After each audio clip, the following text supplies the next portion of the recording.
Hello, friends, and welcome to the Optimized Advisor Podcast, where we focus on optimizing the well-being and best practices of insurance and financial professionals today.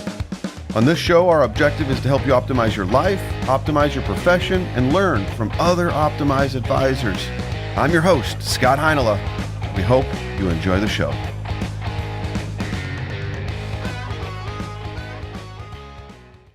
Dwight Eberts, welcome to the studio today. Thank you, Scott. It's good to be with you. It's good to see your face. Thank you for joining us. Sincerely, I appreciate the time. It's good to be here with you. To talk a little bit about time and the freedom of time. But before we do that, let me do at least an informal or brief intro to you. Welcome everybody to the studio, and thank you for all those who are tuning in to the Optimized Advisor Podcast. We sincerely appreciate it. Dwight Eberts would be partner and one of the co-owners of Producer's Choice Network, which was founded in 1999. It was a heck of a run, but that run ran its course for you, and you've on to certainly a new chapter in life. Mm-hmm. So with that said, can you please explain what it is that you are now finding yourself doing? I will add, you and I are in this capacity having some recent conversations and having some good dialogue together, which I am thoroughly enjoying, by the way, and experiencing and learning a lot. And so in that, my point in saying this is I can see clearly that you're excited about where you're at in life, and there seems to be a freshness and excitement around what it is that you're doing. I feel refreshed, if you will. I enjoyed the run at Producer's Choice for the 20 or so years that it was, and what an experience, what a learning experience, growing experience, all of it. And I was able to meet some great people, and it was a good run. And I think it parlayed into where I'm at now and what I'm doing now. So I'm doing some executive and life coaching, mainly focused on small business owners, key executives, personal development, professional development, leadership development. And, as someone that walked in some of those shoes, right, managing people and focused on clients and marketing, there's a lot of demands and burdens that we have that are placed on us. And sometimes I think we just need somebody walking alongside that we can bounce some ideas off of, but have some guidance and some objective perspective, if you will. So, yeah. It's interesting. You're very involved with the church, correct? Mm-hmm. I am. You've been pretty integral in some of the things that they've been doing there. And I think part of that maybe is what had led you to this as well. Other than you and I have talked about this over the years, that the things that you and I both share in this kinship is one of the things that we really gain benefit and value. And one of the things that I appreciate most about the role that I play, and certainly the role that you played with Producer's Choice, it wasn't just with the team that you had around you, i.e. the staff, Mm-hmm. but also the opportunity that you had to sit knee to knee and really walk alongside some of the advisors. And Mm-hmm. our role isn't that much different than that of an advisor. When I say our role as a regional director, sometimes we find ourselves as a one-man band or feeling like we're alone on an island. And although we have people surrounding us and people that we work with day in and day out, we're very entrepreneurialistic in nature. We're hard driving. And our advisors are much of that of the same. I mean, although we work directly with advisors, our advisors then directly with their clients. It's a people-to-people business, and with that, having somebody, if nothing else, to share ideas with and to bounce ideas off of, and to have a sounding board that gives either some feedback, some resistance, some support, whatever it is that's needed for that specific situation, we do play a very important role. And I think kudos to you for this journey that you find yourself into. Well, thank you. I think the reality is and if I go back probably 15 years or so, there was an article that was written about financial advisors, and I think it was a survey that was done, and the result of the survey was basically that advisors feel that they are isolated on an island. And working with advisors for so many years, it definitely resonates with me. It was evident that you know, a lot of them just felt alone and felt the burdens of not just the financial services that they were providing, but the reality that they were walking alongside other people, Hmm. right? And they were expected to be performing all of the time and be working all of the time.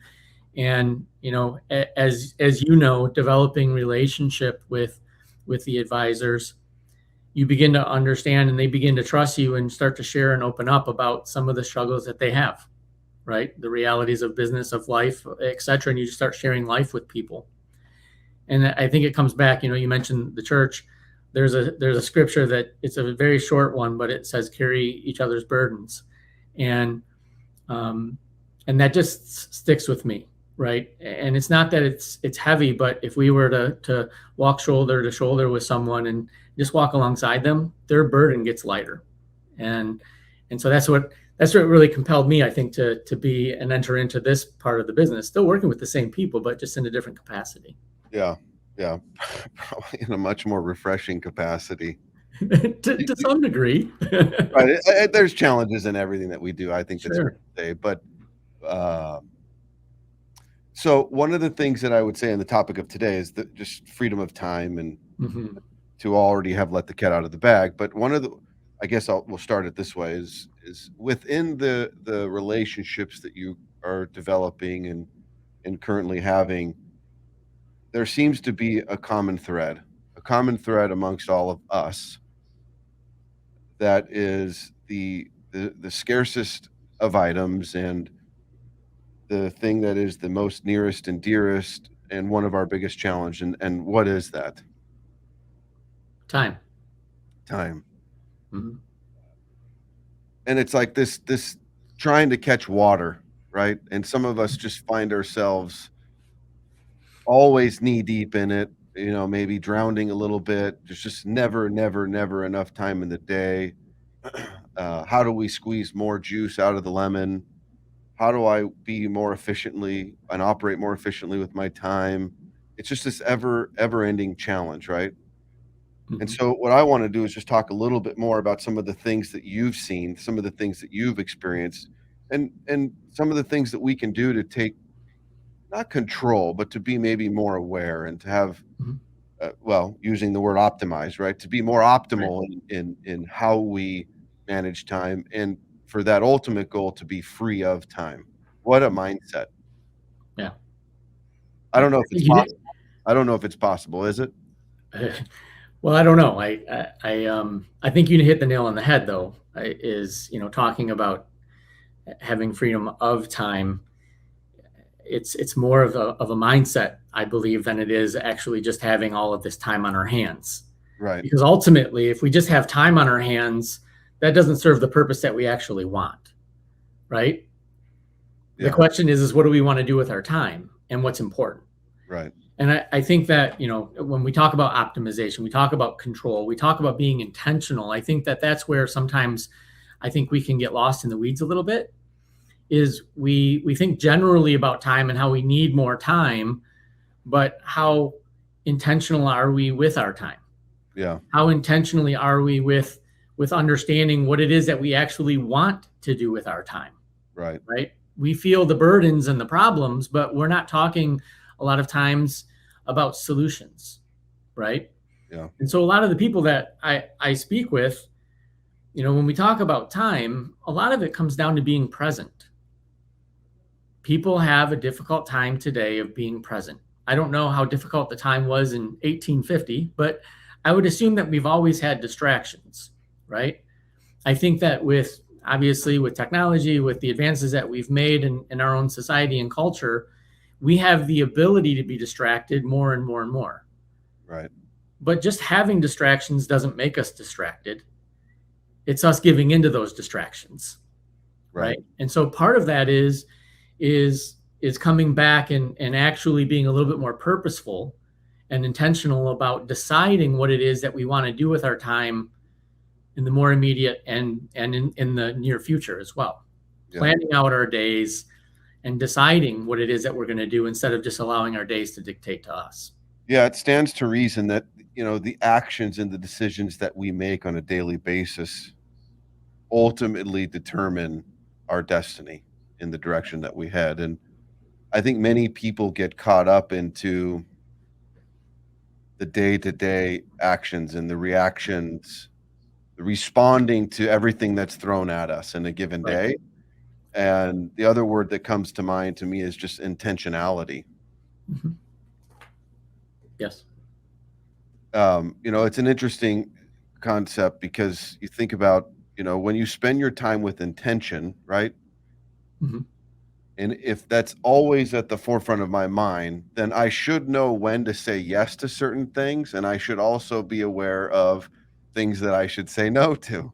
But that's easier said than done. Right. I don't know how you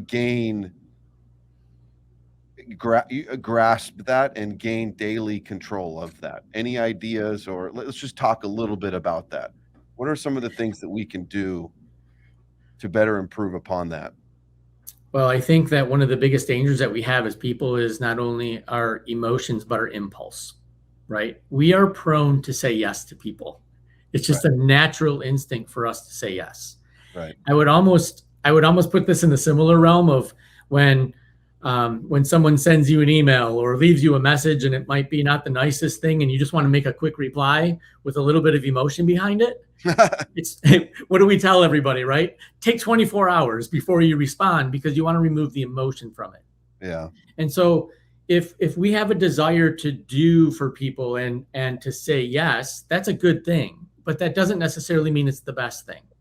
And so part of what I would recommend is being a little bit more intentional before you say yes, is getting a better understanding of when they need an answer by, and then setting a time aside to be able for you to evaluate what is this going to cost me, not just in potentially monetary side, but from an investment of time. How much investment does Scott need to make in this commitment, right? And that comes back to being able to honor all of the agreements that you have, right? And that's another thing that we talk a lot about is what are the agreements that you have with other people, but what are the agreements that you have with yourself?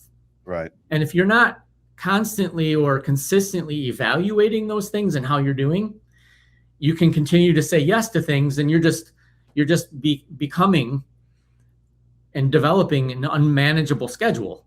right. And what does that mean? You're always frustrated because you don't have the ability to meet the obligations and the commitments that you've made. And so before saying yes, coming back to your question, take a little bit of time, evaluate, and really consider how much is this going to cost? What's the value that it's going to bring? And what would be the priority for me in my life compared to the other things that I have going on?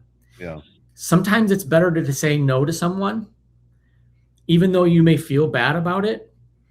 But sometimes it's better to say no so that they can find the person that not only says yes, but actually can contribute what needs to be contributed for something to get accomplished or for something to be done. yeah. And in that light, this is an exercise that you and I have gone through it, and I would challenge everybody to do this. Is you also have, time and how you're allocating your time, right? But Mhm. is the time that you are allocating in alignment with what it is that you're ultimately trying to achieve, or even more to the core, is it in alignment with your values? Where at Right. the beginning of every day, week, year, month, it's like, this is what have established as most important to me. Faith. Uh, okay, what does that mean? Mhm. Health, family, friends, experience, whatever it is. Do you see that a lot of the times individuals will say, "This is what I value most in life," but then you start to peel away the layers and you say, "Well, okay, but you're not allocating or actually deploying much time to the things that you say are most important in your life." Yeah. Yeah. Well, I think that that's one of the core issues that we all struggle with. And, um, we have a relationship with ourselves, right? Mm, So we have agreements that we have with ourselves, whether they're explicit or implied, whether they're known or just kind of a vague thing. We have general agreements that we have. As much or as little as we keep those agreements determines how we feel about ourselves. whether or not we have integrity, whether we feel good about the days, etc. Right? And so oftentimes what we find is when you start peeling back the onion, like you just said, it reveals that where I spend my time and what I value in my life are not consistent with one another.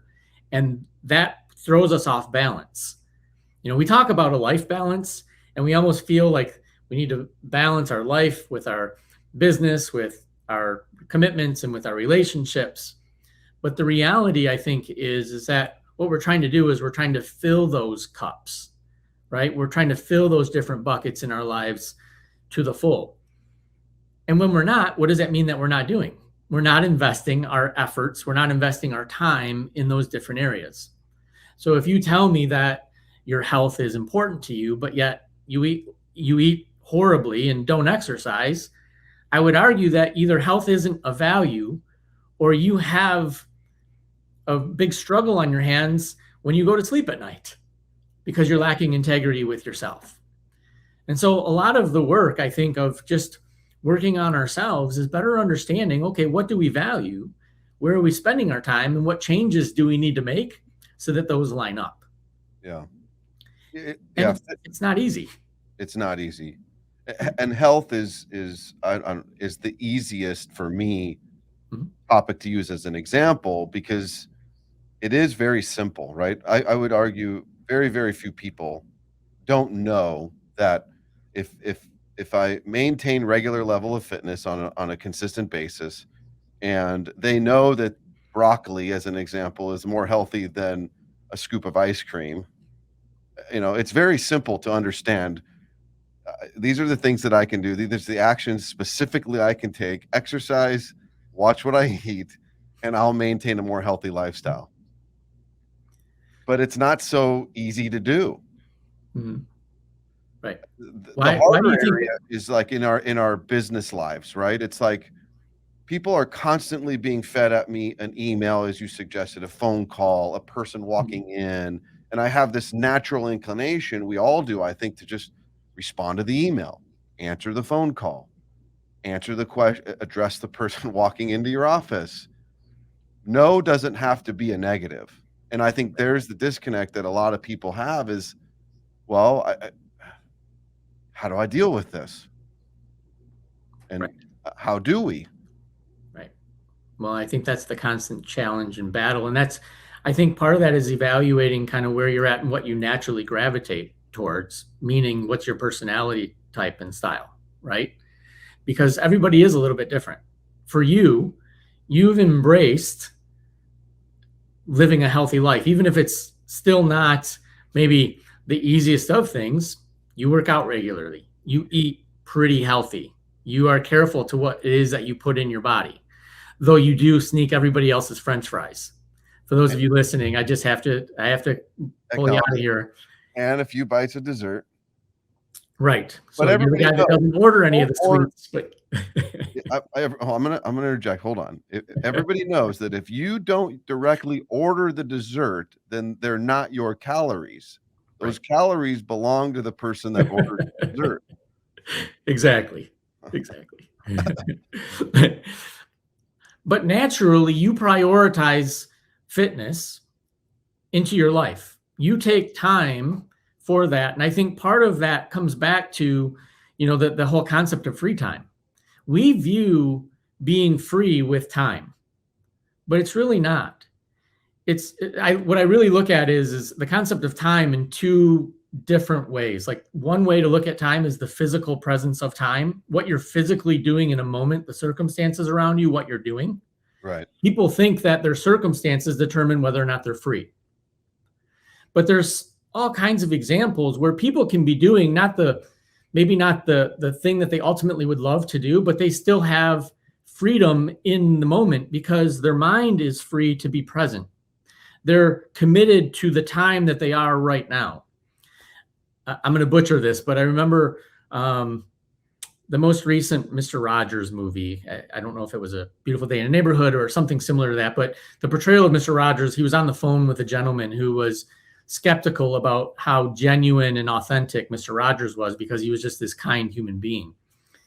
Either way, I recall a phone call that he was on with Mr. Rogers was on with this gentleman, and Mr. Rogers had just made a comment of, "Do you know what the most important thing to me right now is?" And the gentleman was like, "Well, what?" "Talking on the phone with you." And whether it was an actual conversation or not that happened, what I think the ultimate theme of that message was is that Mr. Rogers forgot about himself to invest in the person that was in front of him. Fully invest, fully commit to the moment And being present.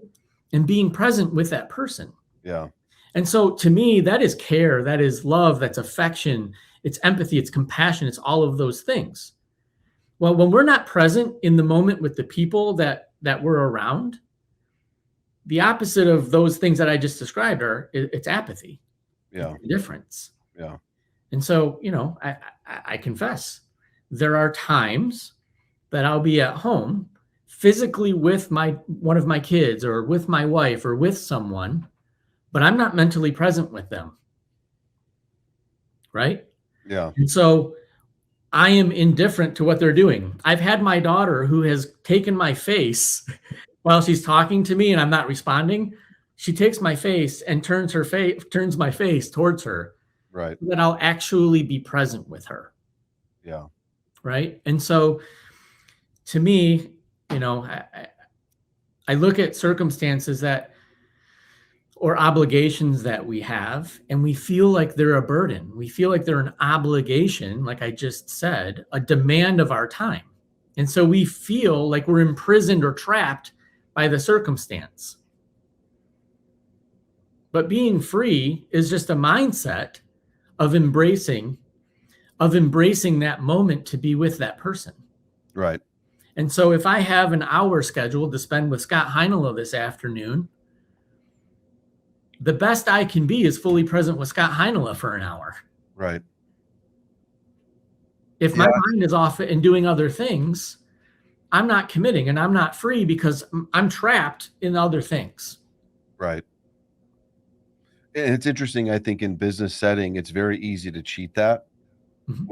So use the example of your daughter. Well, your customer or your whoever it is in the business isn't going to grab your face and turn it towards you to really, really hone in on, I need your attention right now.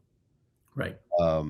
But I think my daughter is just an example how people are very keen on when people are being present, when they're committing to that time, that relationship, and when they're not. Yeah. I absolutely believe that. The genuine portion of a conversation, a dialogue, an interaction, and it's kind of like just people sense it, people know it. Right. So to hold ourselves accountable, to be more present in the time is a virtue. Right. And I know we've had some conversation about, the have to and the get to, right? Of looking at certain things that we have in our lives as things that we have to do or that we need to do. Those are oftentimes, by the way, I find it funny, but those are often in the times or the things that we neglect to do. If you find people talking about the things that they have to do or the things that they need to do, typically those are the things that they're putting off. Right. I would contend that part of it is because their mind has made it a negative. People that don't work out, that don't exercise, will tell you that they need to start exercising. Right. Those tend to be the people that don't exercise. Right. And I think part of that is that for some in that area, it's a view that it's negative. Exercise is negative. Exercise is a negative use of my time because it's going to cost me something that I don't want to do. Yeah. Right. Yeah. And I think that comes down for us to not being intentional about really weighing the cost compared to the benefit. Right. Yeah. I think part of that goes too with just the sense of the idea that if I can be truly free of time, then I can be free. Am I free? What do we feel when we say the words free? We feel good. We feel refreshed, energized, as opposed to constrained, Right. being a victim. Right. And all too often, a lot of people, I think, really, really feel like they are confined in Right. and a victim of time. So Right. how do we change that? How are you working with people to help maybe change that and shift away from that feeling? So I think two ways. Number one, I would say that I'm working through that myself, right? Because I haven't mastered it. I don't know as though I ever will master it. It's a daily struggle and challenge. Correct. Um, I wrote recently about my daughter who asked me to do something late at night. I was getting ready to go to bed. And my immediate internal reaction was anger and frustration. I was just like a little kid, right? Like, I don't want to do this.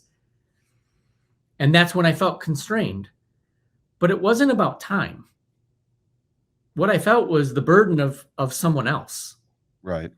I felt that another person wanted my effort and energy. And yes, they wanted my time, but I felt the burden of a person. The time wasn't the burden. It was the fact that I was being asked to participate and invest in someone else. Interesting. And so for me, though I responded internally with that quick emotional side, I took a minute, rewired the brain a little bit, and thought about what it is that they wanted to do and why. And I started to be intentional about thinking of the benefits and what it is that I've said that I want, right? We come back to our agreements. Do I want to be a good dad? For sure. Ultimately, I want my daughter to grow up and be a wonderful woman who cares for other people and be able to take care of herself, right? And have guidance and all of these things. But at the end of the day, for me, what I feel is important is me investing time in her and entering her world. Right. And she gave me an opportunity to do that. And I wanted to say no because of me. And so that's, I think, the struggle that we have is what's the values? Family is a value of mine. But in the moment, I struggle with it because in the moment, I value me. Right. So our constant struggle is me. That's the moment. Right. It's when I'm prioritizing what I want in front of what another person wants or needs. And so what I found, though, is when I did enter into that time and my mind shifted to embrace the moment with her, I was free. I was no longer constrained. I was invested. I was fully committed. We were listening to songs and doing some things. And it was energizing. It was freedom. It was all of the things that we talk about, which we think are going to happen if we have all of this time on our hands. Right. Yeah. But really it's about what are we committing our time towards? And that's exactly right. That's the next thing the word I wanted to bring up is commitment. Because ultimately commitments they define and shape our time. They shape our lives, right? They support our marriages. They support our practices, our relationships. They drive our results. Yeah. So how do I pick and choose? I don't even know if I do pick and choose, but just the word commitment. Yeah. It can suck up all of my time. Yeah. So I think there's a couple of things that we really reasonably need to take hold of. And part of what you had mentioned earlier, you would talk about being intentional, but you also said reactionary, I think. Yes. And so there's something that people that can develop intent with their time, but also be flexible. It's a hard thing to do, but I think it's critical for us to be in a good state of mind with whatever it is that we're doing, because there's no question that life interrupts our intentions. And so I think what we need to be is disciplined in understanding what the most important commitments that we have, getting an understanding of how much time that will take and occupy, making sure that I'm setting aside those things that I have to do, right? The obligations that I have, and being disciplined and intentional about putting those things down and making sure that there's a plan, but also understanding that the plan needs to be somewhat flexible because at any moment things may change. Right. And so at any moment in our lives, something may come right to the very top of the list of priority. But there's always an evaluation that happens. My youngest daughter was born 3 months premature. I was right in the middle of business. Right. I was working a lot, had a lot going on in life. But when that happened, everything had to reprioritize. And I could have either fought it and been in resistance and complained about how I have all these other things to do, or I embraced the fact that, I need to be there with my wife, my other daughter need to be taken care of, and I need to be at the hospital as much as possible. Right. Right. Yeah. And not everybody has that type of flexibility, but at the same time, it's just understanding that, things aren't always going to go according to plan. Right. Yeah, we need to be able to pivot and accept that as a reality. That's the way things go. But how do I deal with that? How do I make those adjustments? What's my mindset? Am I the can do, or am I the woe is me? Right. And that's a toxic mindset. We don't want that. Right. So I think it can be toxic. I also think that it's natural. And so what I try to do with myself and talk to other people about is minimize the woe is me time. Mm-hmm. It's okay. We naturally will feel an emotion based upon circumstances. Right. The question is how long are you going to linger there? Right. Because if you linger, it becomes a part of you. And so even if you set a timer, all right, you know what? This is a pretty big deal today. I'm setting a timer for 10 minutes and I'm going to write down and I'm going to go, I'm going to, I just need to do it. I'm going to cry. I'm going to write down all of the injustices of my world and how this is horrible. But then that timer goes off. Now what do? Because the reality of life is that these obstacles or the changes that happen or something that they're just facts. Mm-hmm. They're just things that happen. They don't carry emotion. Right. It's us that has a feeling towards it. And so that's the part where, okay, get your feelings out of the way and then acknowledge the facts, right? And that's kind of what I did with my daughter the other night. Okay, I dealt with my feelings. Now what are the facts? My daughter wants to spend time with me. My daughter needs to do something in this amount of time. And even though it might be inconvenient for me right now, it's convenient for her and it's going to be beneficial. So what can I do about it? Right. Embrace it. So I could have told her no and gone to bed and woke up miserable. Instead, I looked at it as liberty and freedom to enter in and give my time to her, which sounds counterproductive, but that's where the freedom came. Yeah, absolutely. And it just reminds me a little bit, we talk about circumstances because I believe that people struggle with circumstances and, things that happen that aren't so good, we can start to get that woe is me attitude. And so it brings me back to, regardless of belief, it's pretty widely accepted by historians that Paul, who used to be Saul, wrote most of the New Testament. Mm-hmm. And a lot of his New Testament writings were letters to churches that he either visited or had a message for. But a lot of those were written when Paul was in prison, right? And so Paul was in prison for his beliefs, but his letters to the churches weren't, oh, come save me, come rescue me. He was encouraging churches. The book of Philippians talks about joy. He tells people to rejoice. He tells people to have joy, to even focus on the things, right, that are good, that are kind, and all of these things that are loving, that are true.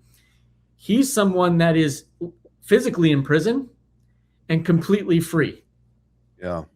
And so I would contend that using that as an illustration, I think that our freedom is less about our circumstances and it's more about our mindset. Absolutely. And so if you want to be free, you got to free this, because your circumstances are never going to provide you freedom. Right. There's always going to be somebody that needs you. There's always going to be somebody that wants you. There's always going to be something that needs to get done. Right. Either we embrace it and we enter in it fully and we be present with it. Yeah. There's never if the acceptance is there is never enough time, that's the way it's meant to be, but I am free of time, then I am on to greatness, I believe. I love it. I appreciate your time. Thank you for joining us today. Sincerely, I really do appreciate your time. We will do this again, and it hopefully is in person. Awesome. I look forward to it. Till next time, Dwight Eberts. Thanks, Scott. Thank you for tuning in to today's episode. Please subscribe, like, share, leave a comment, or review. Be sure to check us out on social media at Optimized Advisor Podcast. Till next time.